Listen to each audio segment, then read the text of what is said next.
Thank you, Madam Chair. Mr. Ray, in your declaration, you said that many of the companies in the FTX group did not have appropriate corporate governance and that this situation is unprecedented. You also, in your testimony today, said that the FTX collapse stems from the lack of an independent board and a complete failure of any internal controls or governance whatsoever. Can you elaborate in describing the governance structures for FTX.com that led you to make those comments? Well, first and foremost, there's no independent board of directors. So one of the first things that I did was put on an independent board of directors led by our chairperson, who's the former U.S. attorney, and Honorable Joseph Farnan, the former U.S. District Court judge. So put in a corporate structure of independent directors, put in separate officers, the new officers of the company. I put in a new CFO, a new chief information officer, a new head of administration, all independent, with some background and experience in these sectors. None of the employees, there's a lot of titles in the company, but no experience to back it up. Can you explain how the FTX.com governance structure differs from the governance structures of FTX US? Virtually no difference. There was no structure.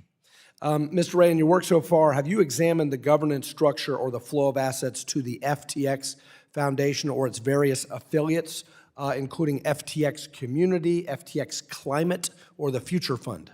We are digging into that. We've not completed our review.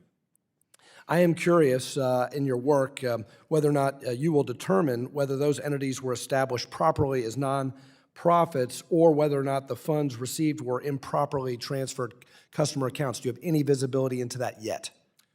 We're looking at that right now. We've asked our folks at Ernst & Young to look at the tax side of it, and we're investigating the money transfers.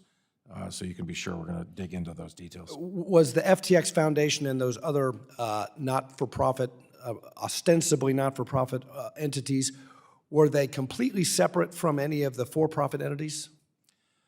They were owned by Sam Bankman-Fried. I can't tell you that they were separate because they got funds from Alameda. So we know the source of their funding was from the FTX group. There was separate ownership, but not separate, funding. So commingled assets in that case as well? Absolutely. Okay. At least one ESG ratings firm gave FTX a higher score for governance than ExxonMobil. Given your testimony that FTX's collapse stems from the absolute concentration of control in the hands of a very small group of grossly inexperienced and unsophisticated individuals who failed to implement virtually any of the systems or controls necessary for a company that is entrusted with other people's money or assets, what would you say about this ESG governance rating, which rated FTX higher than ExxonMobil? I'd get my money back.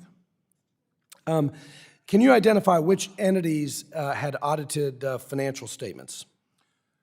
Yes, I can. So there was no audit at Alameda, no audit at the venture silo.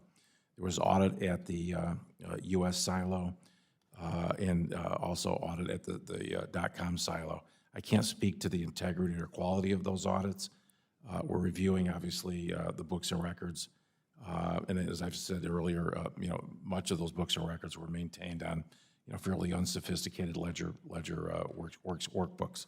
And you testified of the lack of record keeping. Yes. And so there's a whole lot of financial statements that are either not audited or not available. Is that fair to say? That's fair to say.